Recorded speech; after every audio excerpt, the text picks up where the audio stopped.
Craftsman Days are here at Lowe's with big savings on the tools you need. Right now, get a free select tool when you buy the Craftsman V20 2-pack battery kit. Whether it's the backyard, the bathroom, or beyond, Craftsman has the tools to help you power through and get the project done right. Because DIYing is unpredictable, but your tools shouldn't be. Shop Craftsman at Lowe's today.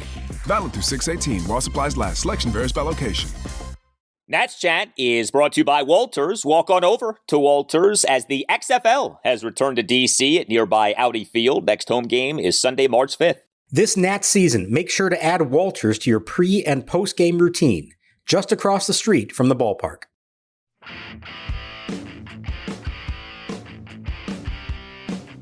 CJ Abrams stands in. Lanky shortstop from the left side of the plate. Here's the wind by Wainwright. First pitch of the spring, swung on and fouled back behind the plate and out of play for strike one. We're underway at 1:08 here in Jupiter. It's 85 degrees.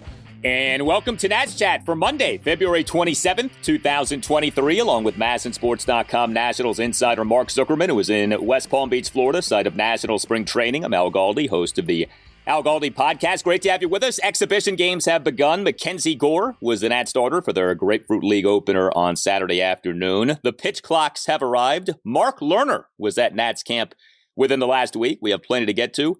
I went to Maryland. Mark went to Northwestern. I will not be mentioning the fact that Maryland knocked off number 21 Northwestern. Some might say dismantled number 21 Northwestern 75-59 in College Park on Sunday afternoon. You see, mentioning that would be a not so nice, low class thing to do. So I will not be mentioning that game. Instead, I will say hello to my friend of many years, the great Mark Zuckerman. Hello, Mark. How are you?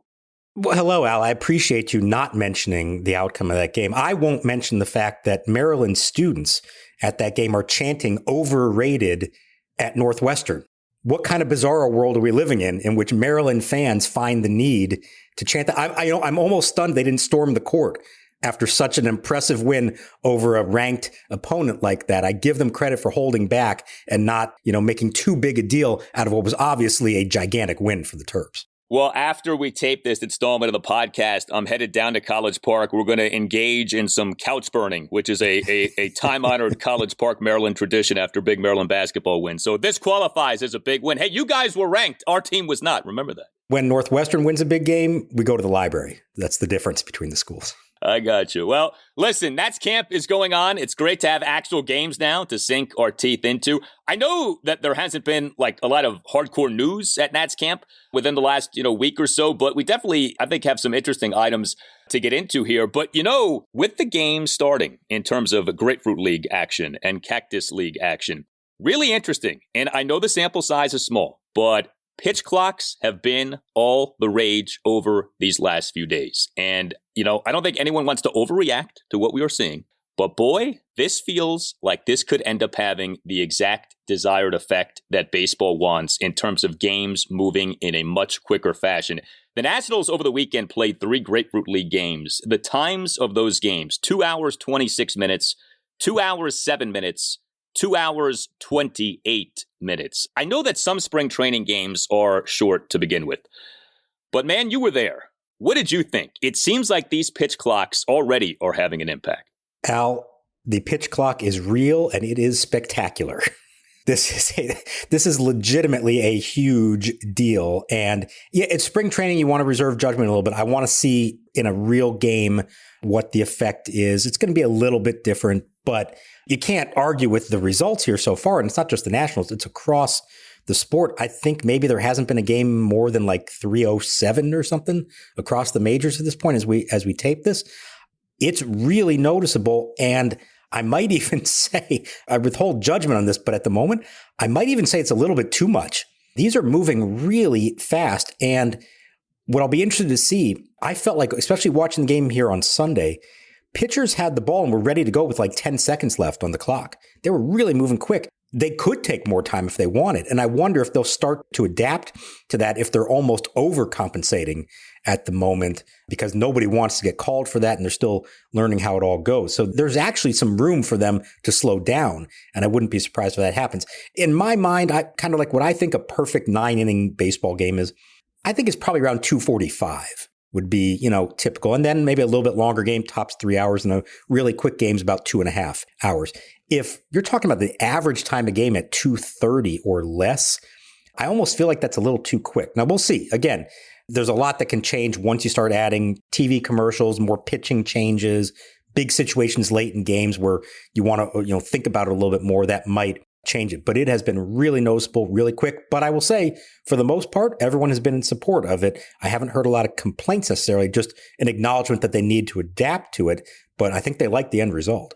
I think it's really encouraging. I mean, we've talked about this. I do think the length of games has been the bigger problem than the pace of games. And I may be in the minority on that, but I just think in 2023, asking people routinely to spend 3+ hours 162 times a year, it's just not going to be happening. There's no reason that Major League Baseball games should take routinely 3+ hours. And, when we say 3+ hours, it's not like 3 hours and 3 minutes. There are so many games that are like 3 hours and 30 minutes, 3 hours and 45 minutes. And that's just absurd in this time.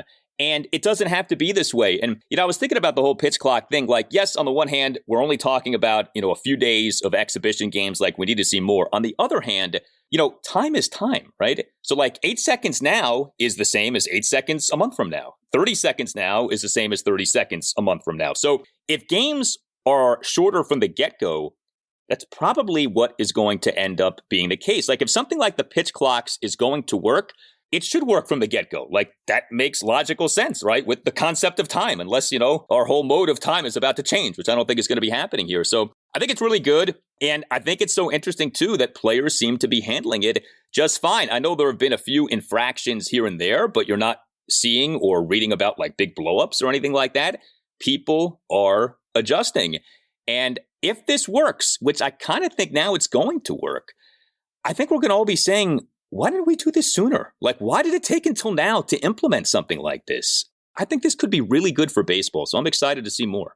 Yeah, I do think all that will be true. There's a reason they wanted to start this from the get-go in spring training, to work out the kinks, to understand that there are going to be some wacky moments. We haven't seen them in the Nats game, but you saw that in the Braves-Red Sox game where the game ended on an automatic strike 3 with the bases loaded in the bottom of the 9th because the batter wasn't looking up at the pitcher with 8 seconds left, even though the catcher was standing and not in a squat. He's out. They have called strike 3. Wow! If that happened in a regular season game, we are talking about that nonstop, and we're saying what a travesty. You cannot let a game end like that. When it's, late February in Florida, different story. So the hope would be that by doing this right from the get-go, everybody starts to adjust, and by the time we get to April, they're pretty much adapted to it. And, again, it's very early, but what's so interesting is they said last year at AAA, the first year they did it there, that it took about 4 weeks for the infractions to go down. It started at something like 1.7 per game, and then it tapered down to, I think, maybe about a half of an infraction per game, and it stayed there for the rest of the year. And it shaved 25 minutes off the clock. Day one of spring training, it was almost identical, like 1.75 infractions and 23 minutes shaved off the time of game, something along those lines. So in theory, when we're doing one of these episodes here, almost coming up to opening day, we may be talking about, okay, you know what? There's only maybe one infraction a game, if that, and the time of game is holding steady there. So I think it's going to be fascinating to see that. The things I'm still curious about, though, are, and again, spring training, so there are no big moments. But when you have a regular season game and it's the 8th, the 9th inning, and there's a tying runner on base and a big hitter coming up to the plate and the crowd's really getting into it, there's something to be said for a little bit of extra time there to soak in the moment and let the pitcher think it through, or the batter, stepping out of the box and thinking about what's coming next. Like, I don't think fans necessarily hated those kinds of things. It's in the blowout games or early in the games. So I'll be interested to see if it feels too rushed in big moments and if that impacts the outcome at all, because they are trying to get this in too fast and maybe you're not throwing the best pitch you want or the hitter isn't fully ready. That's still to be seen, but that's kind of the thing I want to note once we get into April and May. I think the other thing to think about, too, is it's possible that this leads to more offense, because one of the reasons that pitchers take so much time, or have been taking so much time between pitches, is conserve energy, because guys are throwing so hard now that you want to rest up as much as you can, within reason between pitches. And B, you're processing information. You're processing information from the dugout. The catcher is thinking about the right way to attack the hitter. So you're really putting thought into each pitch. If you're moving at a quicker pace, you're not going to be able to put in as much thought with each pitch, and you're not conserving as much energy between each pitch. So you think about it like, when you're at the gym, right? And let's say you're doing bench presses. There's a difference between waiting 3 minutes between each set and 1 minute between each set. Like, you're not going to be stronger the next set if you haven't waited as long. So I wonder about that. All these guys who are used to conserving energy and throwing, 95 plus on every pitch, let's say, all of a sudden, maybe that average four-seam fastball velocity ticks down a bit. And maybe that makes things easier for batters. And maybe that does help to spice up offense this coming season. I think that's a possibility. We'll see. I'll trust you on the bench press analogy because that's your department, not mine. So I'll trust that you know what you're talking about there. But I get what you're saying. And this is another one I'm curious to see is, pitchers are only going 1-2 innings right now, the starters. Once we get to a point that they're going 5, 6, 7, does that come into play where the stamina issue maybe comes in? What I've actually seen here, and it's only 3 games so far, of course, but what I've actually seen is I think it's helping the pitchers, at least the Nationals pitchers, because you know what's happening? They are working fast and they don't have time to think about what am I going to do? They look for the sign, they throw the next pitch. They've only issued 5 walks in their first 26 innings. And again, small sample, 3 spring training games, but it's been very noticeable at how many strikes they're throwing, how few pitches they're throwing, and how little number of walks there have been. And I would not be surprised if that ties in a little bit with the pitch clock. It's the old Ray Miller mantra, work fast, throw strikes, change speeds. That was his philosophy in the 80s and 90s when he was a great pitching coach for the Orioles and the Pirates. And I think there's a little something to that. If you don't have too much time to overthink it, you control the pace of play as the pitcher, work fast, throw strikes. I think they go hand in hand. Well, one day, you, me, Roger Bernardina, and Stoney Garrett are going to all go weightlifting, and it's going to be the greatest session of a workout in the history of workout sessions. I can promise you that. Stoney Garrett, by the way, I saw that picture that the Nationals tweeted of him within the last few weeks. I think he is challenging Roger Bernardina for the greatest physique in Nationals history. Stoney Garrett has muscles in places most people don't even have places. The guy looks like $1 million. All respect to that guy. Davey already said he wants him to be his bodyguard. He doesn't know if he can hit or not, but if he can't, he wants him to take over as his bodyguard. Hey guys, it's Al Galdi for Window Nation. You know I love my analytics. Well, here are some stats for you. 43% of your utility bill is heating cost. You can save up to 30% on your heating cost with new Window Nation windows. Energy costs are rising. In Washington, D.C., energy costs are up 25% as compared to where they were at last year. It's not too late to address your high energy costs by getting yourself some new Window Nation windows and take advantage of Window Nation's off-season prices. Get 2 free windows with every 2 windows that you buy, plus pay 0 money down, make 0 payments, and get 0% financing for 24 months. That's 2 years, pay nothing. Call 866-90-NATION or visit windownation.com and make sure that you tell Window Nation that Al Galdi sent you. Are your current windows leaking? Hey, that can cause serious structural damage to your home and can cause mold to grow. Leaky windows can allow mold to grow inside your home completely unnoticed. Get yourself some new Window Nation windows.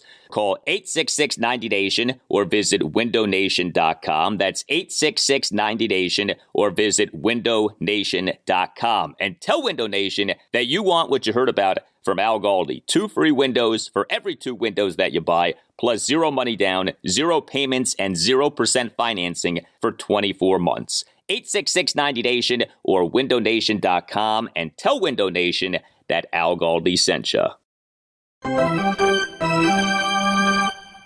MacKenzie Gore throws his first pitch in a big league Nationals uniform, and it's a fastball, a called strike to switch inning shortstop Tommy Edman. Nationals won, and the Cardinals batting here in the bottom of the first inning. Well, speaking of pitching, MacKenzie Gore was the National starting pitcher for their exhibition opener on Saturday afternoon. I mean, you almost feel foolish reading box score lines from exhibition games, but this is what we have to go off of as the exhibition season has gotten going. It was a 3-2 victory for the Nationals at the St. Louis Cardinals on Saturday afternoon. Gore pitched for an inning. It was a scoreless inning. He had 1 strikeout, issued no walks, gave up a hit through 18 pitches, 13 of which are strikes. At the risk of overanalyzing 1 inning in 1 spring training game from MacKenzie Gore, obviously a lot of focus, a lot of interest in how he does this coming season. Did anything of note stick out to you about MacKenzie Gore? You know, there are 2 times a year that you have to overanalyze and make too big a deal out of everything. It's the first week of spring training games and it's the first week of the regular season because that's all you have to work off of. So of course, we're going to make a bigger deal out of everything as possible. I was really impressed with what I saw from MacKenzie Gore. He's facing the top of the Cardinals A lineup. So he's facing Edman, Goldschmidt, Arenado. He's throwing 95, 96. And what impressed me most is afterwards he said, when I told him that was the velocity, he said, yeah, that's pretty good, but I think there's probably still another tick or 2 up to go over the course of the spring. So this is a guy who has high expectations for himself. Everything I've seen of him so far suggests that he thinks of himself like a frontline, big-time, big league pitcher. Remember, we didn't get to see him at all last year because he was coming back from the injury. But everything everybody said about him from San Diego before he got hurt was this guy has the ability to be big-time. And again, 1 inning, but against some very good hitters, it was hard not to be impressed with that. I think the biggest thing with him, with all these young pitchers, is going to be sustaining that, of course, multiple times through the lineup, keeping the velocity there, throwing strikes consistently, and then, of course, staying healthy. But for an opening act, I don't think you could have asked for much more from MacKenzie Gore. MacKenzie Gore was the number 3 pick in the 2017 draft. He, entering the 2021 season, was the number 6 prospect in baseball per MLB Pipeline. So this is a guy who certainly has been well thought of. Is there anything to be read into him being the Nationals' exhibition opener starting pitcher? I mean, does that mean anything, or was that just, hey, getting MacKenzie Gore some work and we shouldn't take anything other than that from the outing? Yeah, no, I think his schedule that he's been throwing up to this point lined up with that. That's all that it was. What you actually had in a bizarre situation, because they played split squad games the next day, Sunday with an off day on Monday, you had 3 other starters all pitching. You had Josiah Gray in one of the games, Trevor Williams in one of the games, and Cade Cavalli actually out of the bullpen for an inning. I would not read anything into those because they all are kind of lined up on their schedules. They needed their work. I would say wait another week or 2 and we'll start to see where everybody is lined up and you can start doing the 5 days out kind of thing. But at this point in the spring, they can finagle a lot. And I don't think there was a whole lot to be said for why Gore was the first one out of the gate. It doesn't really matter, but when it comes to the Nationals opening game starter for the regular season, do you think there's a chance that a MacKenzie Gore or a Cade Cavalli or a Josiah Gray will be that guy? Or do you think the veteran, Patrick Corbin, will get that opening game nod for a second consecutive season? My hunch at this point, again, without really looking at what the schedule dictates, my hunch is that Patrick Corbin would be the front runner for that. And it's not because Davey Martinez or anybody thinks that Patrick Corbin is going to be their best pitcher this year or that he earned it with his performance last year. I think there's going to be a concerted effort on their part to tamper down expectations for the young guys, particularly Gore and Cavalli. They both finished the season on the IL. Cavalli made 1 big league start. You're even hearing Davey Martinez not even guarantee that Cavalli's in the opening day rotation, like the idea that maybe he could be sent to AAA. I'd still be surprised that happens, but you've heard him mention that. And Gore, having not even made his Nats debut, do you really want to throw them out there on opening day against the Braves? My hunch would be that their preference there is to have Corbin be the guy, even if that means they lose that game and then come to the younger guys later in that series. I think they don't necessarily want to throw all of that at these kids quite yet. If they had pitched in September and looked good, I think it's a different story. Psychologically, I just think it makes a little difference there. But I think they do believe when the 2023 season is over, in a perfect world here, they're going to be looking at Gore and Cavalli as their 1 and 2, one way or the other. It's interesting, Davey, the way he talks, especially it seems with Cavalli. Davey seems to always be trying to motivate Cade Cavalli. And, last year wouldn't say that Cade Cavalli was done for the season. And he openly admitted that he wouldn't say that Cade was done for the season because he wanted Cade to keep preparing as if he was going to pitch again in the season. And now he's throwing out these little hints that, hey, maybe Cade Cavalli won't begin the regular season at the major league level, which would be not good and would sound alarm bells, I think. Okay. I mean, Cade Cavalli needs to be on the opening day Major League roster. I wonder if Davey finds Cade Cavalli to be someone who needs to be motivated or something like that. It's kind of hard to ignore this if Davey keeps doing this, trying to dangle little carrots in front of Cade Cavalli. Yeah, it could be. And, look, this kid was only drafted in 2020. It's not like he's been around that long. He's missed some time. Obviously, the injury last year. He struggled at times at AAA last year and then was very good for a while. They know how good he can be, but he's not a finished product yet. And unlike Gore, who had like a 9-start stretch in the big leagues last year with a 1.5 ERA, Cavalli doesn't have that yet. So I could see how in their mind there's an argument that maybe you convince yourself, you know what, could still use a little more fine-tuning just to make sure. We know he's on probably an innings count this year, so let's control his innings for a month or so at AAA. Again, I don't think that's going to happen. I think if Cade is healthy, making all his starts and looks fine, and assuming that none of the other candidates, and there aren't a whole lot of real quality candidates for another 5th starter, unless somebody really steps up, I think you're going to get to the end of the spring and say, yes, Cavalli is part of the opening day rotation. But there may be a little bit of motivational tactic there and not wanting him to get too comfortable and just assuming that everything's good. Yeah, it's funny with the Nats because obviously there are many questions about many things, but it actually feels like the opening game roster, I don't want to say is like easy to predict, but I don't know how much actual competition for spots we have. And certainly you think about the rotation, that actually seems kind of set, doesn't it? With Corbin, Gore, Cavalli, Gray, and Trevor Williams, right? Like, is there really much competition for the 5 spots in the opening day rotation? Not if everyone's healthy. The other 4 besides Cavalli are locks, provided they're healthy. And Cavalli, like we just explained, you would think he's a part of it. The others who could be in the mix in theory, Willie Peralta, a veteran they brought in on a minor league deal. He actually did not look good in his debut. It was out of the bullpen. Chad Kuhl, we haven't seen yet. He's another minor league deal, but a guy with big league experience. I don't think they're looking at Paolo Espino, Corey Abbott. Those are sort of the fallbacks if everything else doesn't work out. So, yeah, I think they believe that those 5 are, for the most part, set. I think the lineup is probably in stone, maybe not the order, but who the 9 guys are. And I think probably at least 4 spots in the bullpen, if not 5, are close to locked up. So there are not a lot of spots up for grabs this spring. I think you're talking about a few bullpen spots and 1 or 2 bench spots. And that's really it. And that's surprising on a team coming off a 107-loss season. Wouldn't necessarily think that. But either because of young guys who they're committed to or a few veterans they went out and got this winter to fill specific holes, there's not a whole lot that's up for grabs right now. No, I mean, look, there aren't many options either, which is part of the issue. But yeah, it is kind of funny that it's kind of pretty easy to predict, certainly, that opening game rotation. Now, you mentioned the lineup. So again, we're trying to read a lot from a little here, but exhibition opener, CJ Abrams batted in the leadoff spot, Luis Garcia in the 2 spot, Joey Meneses in the 3 spot. And then in the 6-3 loss at the Mets on Sunday afternoon, as part of those 2 split squad games, you had Abrams in the 1 spot, Garcia in the 2 spot, Meneses in the 3 spot. Do you think that will be the top 3 for Davey Martinez's every game lineup, give or take, over the course of this season? I mean, I like that. I think that makes sense. Abrams, Garcia, Meneses, you can sort of quibble with the order if you want, but those would seem to be 3 guys on whom you would like to rely this coming season. I think later in the season, we could see that. I don't expect that to be the case out of the chute. And Davey kind of tamped down that as well, saying that he doesn't want to put, especially in Abrams' case, he doesn't want to put too much on his plate right here from the get-go. They know how important he's going to be. They know what they think he can be as a hitter, but they don't want to put more thoughts in his head and say, hey, you're our opening day leadoff hitter. You have got to go out there and draw your walks and get on base and cause havoc and steal bases and all that. I think what he said was he probably intends to hit those guys like 7 and 8 in front of Victor Robles, at least at the outset, and go Lane Thomas to lead off to start the year.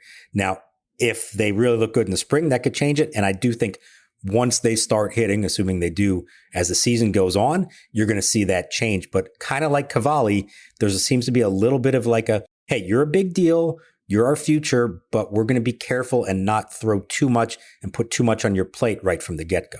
I get it. I mean, and Lane Thomas has done okay as a leadoff guy over his 2 seasons with the Nats. So I don't think that's like the worst idea in the world. I guess it's just, we know what the deal is. We know the state of the team. We know the reality of the roster. I mean, even Mike Rizzo now is speaking very openly about the way things are. And even Mike Rizzo, by the way, is contributing to the hype for these prospects. Boy, when he talked with you guys a couple of Fridays ago, Mike was not shy about hyping up this farm system. I just think you've got yourself just like a cluster of high-end, physically gifted, mentally strong, and terrific work ethics. And when you put that stuff in a group setting and you get that competition gene going with all these big-time athletic prospects, I think you see something special happen. I think some of that is, he's aware of all the criticism of the state of the farm system. And so he's trying to make it sound like things are better. And maybe they are. We'll see. But, if you sort of acknowledge the reality, I think it's okay to do something like put a CJ Abrams in the leadoff spot and just set it and forget it and see what happens. And, I feel like every spring you and I have this conversation about, hey, just put him in that spot and just leave him there and see what happens. And it never ends up being that way, right? And inevitably, it doesn't happen for some reason. But if ever there is a time to take someone who hasn't yet truly proven himself at the major league level and do something like put him in the one spot and just let him go, boy, this would seem to be that time. CJ Abrams, a very well-regarded prospect, a guy who is viewed as a potential five-tool star, just put him in the leadoff spot and just kind of see where that goes, because if you believe in the player, then you should be willing to go through some struggles because those struggles could end up paying off for you, and maybe sooner rather than later. I mean, maybe by, June, July, August, this guy is tearing it up and you're like, wow, how did we ever think of not having him in that number one spot? Given Davey's history, I think what you're saying is probably true, that we're not going to see Abrams in that leadoff spot from the get-go. But again, if ever there's a time to do something like that, this is that time. Just as long as Cesar Hernandez doesn't lead the team in leadoff appearances again this season, right? Well, but there's a perfect example, right? Like last season, this inexplicable commitment to Cesar Hernandez. And you're like, what was the point of that? And here we are a year later, right? And Cesar Hernandez is long gone. And it's like, what was the point of all that, of all those plate appearances for Cesar Hernandez last season? I think that's one of the things that has really driven Nats fans crazy is you've been losing with these guys who are one and done players for you. And they end up being, like ghosts, they're answers to trivia questions 15 years from now. Cesar Hernandez, oh yeah, I remember him. But it's what was the point of all that? He had so many at-bats for the Nats last season, and he did so little with those at-bats. And he so often batted so high up in the order last season. It's why did we engage in that? So if nothing else this season, I'd like to see the Nats just say, hey, put these young guys out there, put them in prominent spots in the lineup, and just see where it takes you. And if things don't go well, that's okay. At least you're getting a better sense on what you have and what you maybe don't have. So the fear would just always be that if you do say put CJ Abrams as your leadoff hitter and he starts the year, hitting 127 with only 2 walks at the end of April, and I say, well, we're going to have to bump him down. Does that somehow destroy his confidence or somehow make him, have any kind of long lasting ramifications? I don't know if that happens or not. I would love to see him in a prominent role as well. Same with Garcia. I do agree that when you fully acknowledge the situation that you're in, embrace it, put the kids out there, let them see what they can do with it, and let them understand that, hey, even if you struggle, your job isn't in jeopardy. We're going to weather the growing pains there and let this develop over time. I get that philosophy. I would not be opposed to that at all. I'm just telling you the suggestions that Davey makes me think that at least to start the year, that's not going to be the case. But I will say this, Abrams can play his way into that if he does like he did in the exhibition opener, which was a leadoff single in the first inning, steal second, a double later in the game. And this was the key one, he had a 3-2 count in his second at bat, gets a pitch that's up at the letters, takes it, starts to trot down to first base, assuming it's ball 4. It's actually called strike 3. When you go back and look at the plot, because they had the StatCast for that game, it was clearly a ball and it was high. Davey and everybody in the dugout said, hey, good at bat. That's what we want from you. Be selective. If you're going to hit at the top of the lineup, you have to be able to take your walks. Hopefully he didn't take the result of that as a called third strike and let that get to him and say, well, I guess I do need to swing more. What they want from him is swinging less. Make sure you're swinging at the right pitches. So for one game, at least, that was a good sign of a guy who looked like a leadoff hitter, the way he approached those at bats. Yeah. And the way that I always kind of view the thing of you don't want to ruin a guy's confidence. So if Abrams struggles, you have to demote him in the lineup. I think if that's going to ruin a guy, then he's not the guy to begin with. If he's going to let that really mess with him that much, then he probably was not going to become the player who you want him to become. And I would think that a guy like CJ Abrams could handle something like that. But yeah, I mean, ideally, you don't want to put him in the 1 spot. He's awful, and then you have no choice but to put him in like the 8 spot. Like that would not be the way that you want things to go. But again, you can have a lengthy leash with someone like an Abrams in a season like this one. Hey, are you a law firm partner or associate stuck in the minor leagues like Joey Fourbags Meneses? Your employer might be holding you back from your true potential. Maybe another law firm can get you what you need. More money, better support, better client contacts, or a better brand name. You need a better agent. You need Mason Kalfas. Mason Kalfas, he started Zenith Legal in 2015 to be the best legal recruiter in the nation, and he has succeeded. He has placed partners and associates at over half of the largest 100 law firms in the U.S. He specializes in working with lawyers at major law firms and government agencies such as the DOJ and SEC.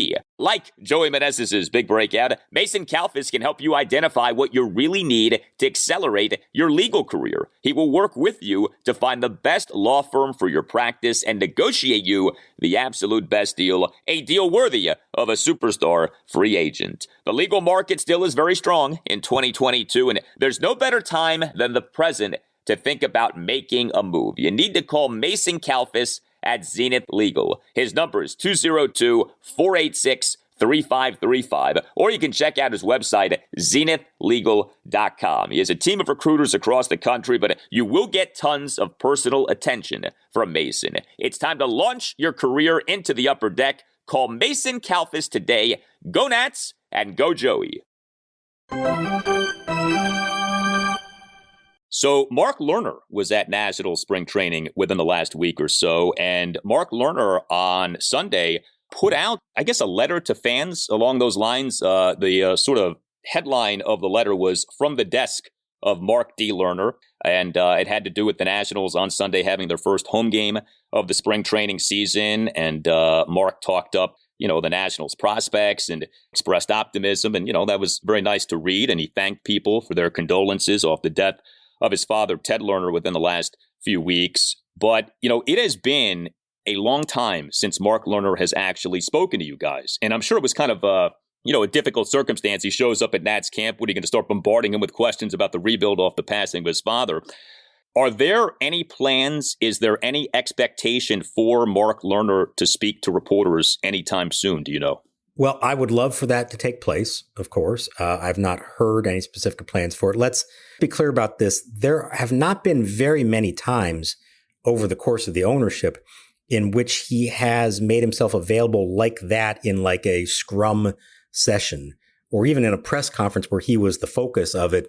And he's fielding questions about all manner of topics related to the organization. Usually it's been a more controlled environment, either like a prearranged interview with a TV reporter or something like that, or the occasional off the cuff, hey, happen to grab you on the field to ask you 1 or 2 questions about a specific topic. So it's not typically his MO to hold like a state of the organization kind of thing. So my guess would be, as much as I would love for that to happen, I have my doubts, in part because he knows and the people in charge of these things know that there are some pretty big matzo balls hanging out there that will have to be asked of him. And I'm not sure that he knows what the right public answer for those things is.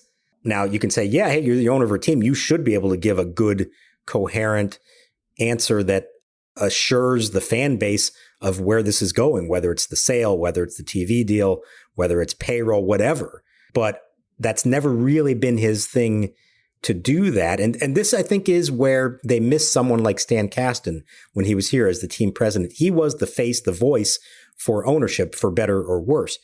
Since Kasten left, and it's been more than a decade now, it really ends up falling on Mike Rizzo a lot. And these are not topics that Rizzo is really the correct person. He ends up having to speak for ownership about matters that, are not his to decide. So when Mark did arrive the first day, he was right there on the field, in front of everyone.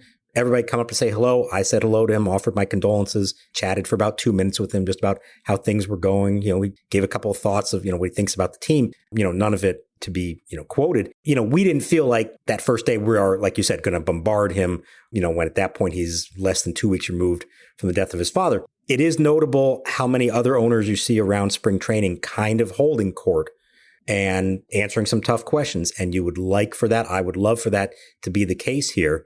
I'm just not holding my breath because of the history there. My guess would be that while he is around and very personable, it's never been his MO to do that kind of thing, even in the good times, let alone now where there are so many major questions hovering over the franchise. I think it's tricky because I think most people, and I would count myself among those people, you want ownership to kind of stay out of the way and let the baseball people run the baseball things and talk about the baseball things. So if an owner doesn't speak publicly often, I think that that's just fine. At the same time, you don't want your owner to become like a recluse and never speak publicly. And it does stand out that the Lerner ownership group basically never talks anymore. I thought after the trading away of Juan Soto last summer, that was a time that called for something from ownership. And, I didn't think that Mark Lerner had to get up at a podium and take questions for 45 minutes, but geez, you could have put out a statement saying, we understand this is a tough day. Here's why we're doing this. We have great faith in Mike Rizzo and Davey Martinez and, onward and upward. And instead, you got nothing. And, it's funny to me to hear you say that often Mike Rizzo was left to handle questions that are better suited for ownership, because often Davey Martinez has had to handle questions that are better suited for Mike Rizzo. And there's sort of this passing of the buck that goes down the Nationals organizational chain, I've noticed in recent years, because as we've talked about, Rizzo hasn't spoken as often as he had in years past to the media, although, to Mike's credit, he did speak to you guys at length a few Fridays ago. So, I don't think that Mark Lerner has to take questions on the regular, but, not taking questions on the regular doesn't mean never taking questions. And it was now 2 Sundays ago that John Angelos, the Orioles owner, took questions for 30 plus minutes at Orioles spring training. And it's not like John Angelos speaks publicly often, but, if he can do that, I would think that Mark Lerner can do that. And John Angelos answered questions about everything. He answered questions about his intra-family feud. He answered questions about whether the Angelos family has plans to sell the Orioles. And by the way, John said basically no, which is not good news for the Nationals in terms of the Masson dispute and the Nationals potentially being sold. Although, to what extent John was being truthful, I think is hard to say, but that's another topic of conversation. But yeah, there's no ideal schedule for a baseball owner to talk. But I know it's more often than never. And we're really starting to creep into that realm of never with the Lerners. And I don't think that that's a good thing. And again, after something like trading away Soto, if you want to demonstrate some leadership, you can even just put out a statement, but say something. I think people wanted to hear something. Reassuring words were needed when that trade happened. And if you're a Nats fan, you didn't get many of them. Well, and I'll even take you farther back. They did publicly acknowledge in April that they were starting the process of exploring a sale of the team. And there was 1 or 2 quotes, kind of prefabricated things to, let the people know. But there's been nothing on that subject since. And I understand why these aren't necessarily things you want to openly talk about, but that's been hovering over everything ever since. And if that situation has changed at all, which it feels like at least the timeline for what they thought it was going to be has changed, there is sort of an obligation, I think, to, in some form or another, give everyone just an update on where do things stand. Do you expect to own the team for the rest of the year? Are you maybe no longer looking to sell the team the same way that you were? How are you planning to proceed with this? What do you feel about the state of the rebuild at this point? I get that these are tough questions, that there aren't always going to be the answers that they want to give that make them look in the best possible light, but they also know what the questions are going to be. I don't think we're going to surprise them with anything. There is a way to talk about these beforehand and come up with how you want to answer them if you're going to take questions, or at the very least, like you said, put out some kind of statement or some kind of controlled situation where you can send out the message that you want to send. It's one thing to send out a message that is controlled. It's another to send out no message. And there's really been no message publicly from ownership after a year that has seen so much change. No, there hasn't. And to the point about the sale, I believe all we've ever gotten are some quotes to the Washington Post, like there's never been a formal statement from the organization that a sale is being considered. Even Dan Snyder, who is as recluse gets as owners go, certainly in the Washington, D.C. area, even his team, the Commanders, put out a statement regarding their sale. You know, the team put out a statement on November 2nd confirming a report from Forbes earlier that day that the team is considering potential transactions. The Nationals have never actually formally acknowledged that a sale is being considered. Now, we know that a sale is being considered, but like, geez, you couldn't even put out something to say, here's what we're thinking, here's what we're doing. Like, there's been nothing along those lines. And, you know, it's not the end of the world, but I think it is kind of disappointing.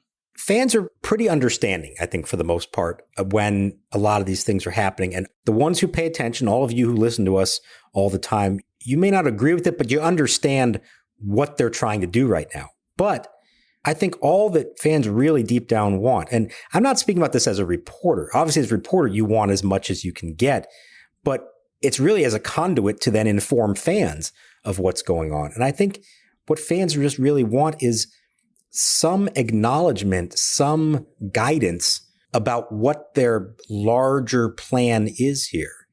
Because is it the same thing that it was 9 months ago, or has that changed at all? Are they all in on the rebuild? Are they saying we're not going to spend any money until all these prospects are ready to come up and play? Or, hey, no, if this and this and this goes well, we feel like we might be in a better position to start doing that again. What are your thoughts on the two people in charge of your organization who are on expiring contracts this year? There's so much there that I think fans, they just want something, some acknowledgement that ownership can give them a message of, here's what we're trying to do.